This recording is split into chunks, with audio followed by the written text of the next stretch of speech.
Welcome to The Explainer. Today, we're diving into the really critical and often pretty dangerous world of journalism in Nigeria.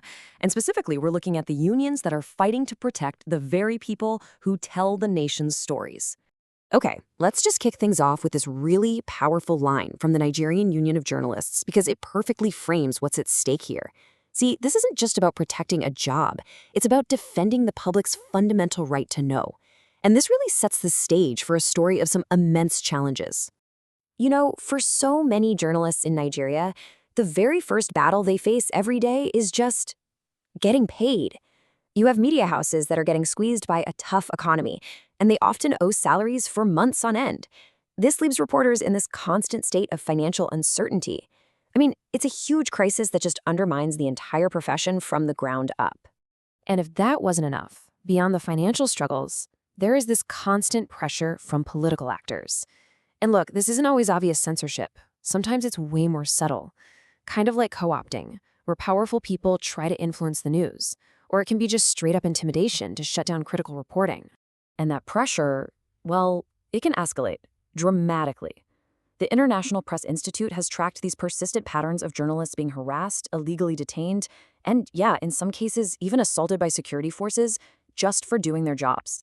So when you put all of that together, the unpaid wages, the political pressure, the actual physical danger, you get this environment where journalism is basically practiced in the line of fire. It's a real gauntlet of risks that these media professionals have to navigate every single day. Now here's where it gets really interesting, how all of this actually impacts society. Because of the press under constant threat, this vacuum of credible information can open up. And what fills that vacuum? Well, it should be no surprise that a staggering 81.1% of Nigerians say they're worried about fake content. That's the highest rate recorded anywhere in the world. When the gatekeepers are under attack, misinformation just thrives. So, facing this incredible storm of challenges, how did journalists even begin to fight back? Well, they knew they couldn't do it alone. They organized. They built a collective shield to protect themselves and their profession. And the philosophy behind this whole movement was simple, but it was incredibly powerful. Solidarity. This classic trade union slogan, it just captures the whole idea. The belief that, yeah, one worker is vulnerable, but together, they have the strength to demand real change. And this journey, it has a really deep history.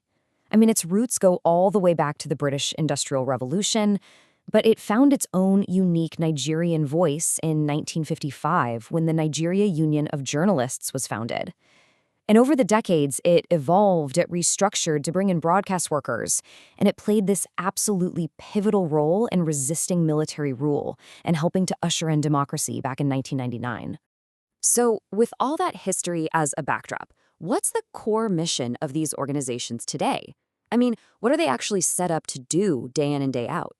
Their work really boils down to four key pillars. First, protecting the basic rights and interests of their members from unfair labor practices. Second, fighting for fair wages and better working conditions through collective bargaining. Third, and this is so crucial, being the frontline soldiers in the battle for press freedom itself. And fourth, promoting professional ethics to make sure journalism keeps the public's trust. And here's a perfect example of a tangible victory. Just this year, in March 2024, the NUJ's council in the capital achieved something historic. They launched the first ever health insurance scheme specifically for journalists there. Now, this isn't just some abstract policy win. This is real, potentially life-saving protection for journalists and their families. It's a concrete result of them acting together. But of course, the fight is nowhere near over.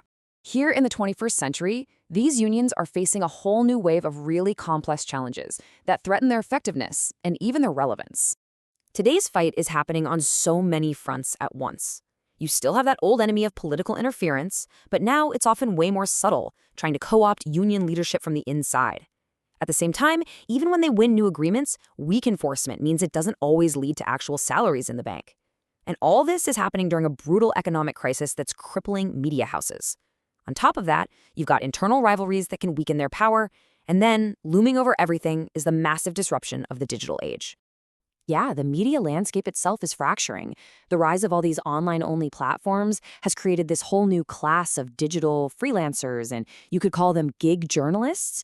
A lot of these folks are working on short-term contracts with no union representation at all, operating completely outside of those traditional shields of protection. And this fragmentation, it brings up a huge question. The union model was built for a completely different era of work. So can a shield that was forged in the 20th century really defend a journalist who's trying to navigate the messy, decentralized, digital world of the 21st? So this is the really crucial point to understand. This isn't just some internal squabble within one profession. The fate of these unions is directly, and I mean inextricably, tied to the health of Nigeria's democracy. And this is where we get to this stunning paradox.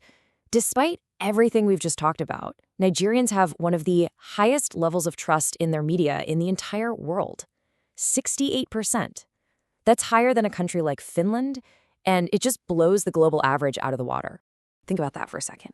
The very people who are producing the news that has earned this incredible level of public trust are operating in one of the most dangerous and unstable environments for journalists anywhere.